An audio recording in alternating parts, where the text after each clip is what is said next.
Yes, we are talking about the role of artists and creatives, all under the chains we cannot see by Sharon Padi. In every liberation struggle in history, the artists have been the first to see clearly and the loudest to speak truth. The musicians, the poets, the painters like me, the storytellers like me, they are the ones who hold the mirror up to a society and say, look at what you have become and imagine what you could be. African artists today carry a sacred responsibility. At a time when the continent is being told that its future lies in mimicking the aesthetics, values, and systems of the global north, our artists must insist loudly, beautifully, and without apology that Africa's greatest resource is Africa itself. When an artist creates a leaf print using the leaves of Ghana's forests, she is not merely making an art, she's making a statement that materials of our earth are sufficient, that our stories, our symbols, our natural world are worthy of world records, of gallery walls, of international stages, that we do not need to import our beauty. We are swimming in it right here in Ghana and in Africa. I speak from personal experience. Years ago, I carried my paintings to the October Gallery in London, one of the most celebrated galleries in the world for artists of African and global heritage. I went with hope, with pride, and with work that poured the full richness of Ghanaian culture and heritage onto the canvas. But guess what? I was refused.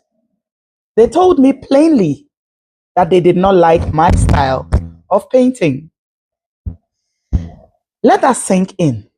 A gallery that positions itself as a champion of global and African arts, rejecting work precisely because it was too African, too rooted, too unapologetically Ghanaian. The message, whether intended or not, was clear. Your culture is interesting as an exotic backdrop, but not as the centerpiece. Can you imagine? Not as the standard.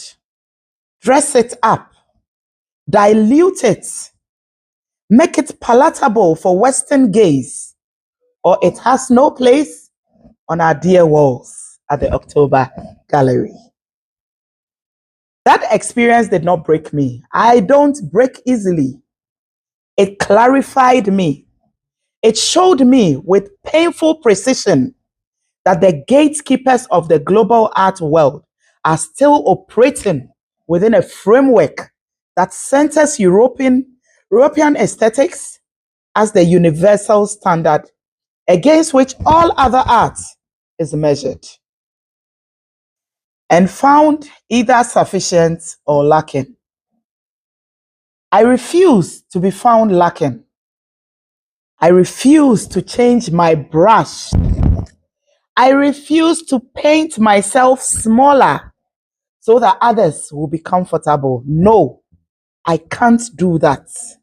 Today, that same work holds a Guinness World Record. It has been unveiled at the National Theatre of Ghana. That experience did not break me. I don't break easily. I don't give up. It clarified me. It showed me with painful precision that the gatekeepers of the global art world are still operating within a framework that centers European aesthetics as the universal standard against which all other art is measured, and found either sufficient or lacking.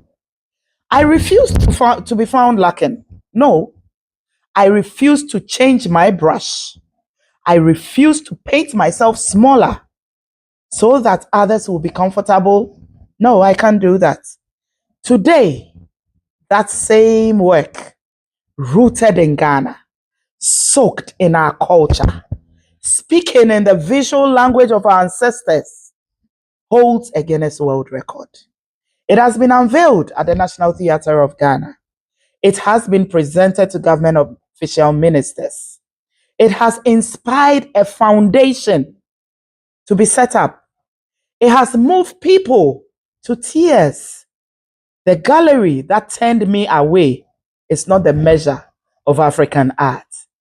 The world is the measure of African art. Every Edinkra cloth sewn into a judge's robe is a vote for African self-determination. Every school lesson taught in a Ghanaian mother tongue is a seed of liberation. And every curriculum that centers African history is an act of reclamation. And every artist who dares to create from the depths of their own cultural wellspring, even when the gatekeepers say no, is a freedom fighter.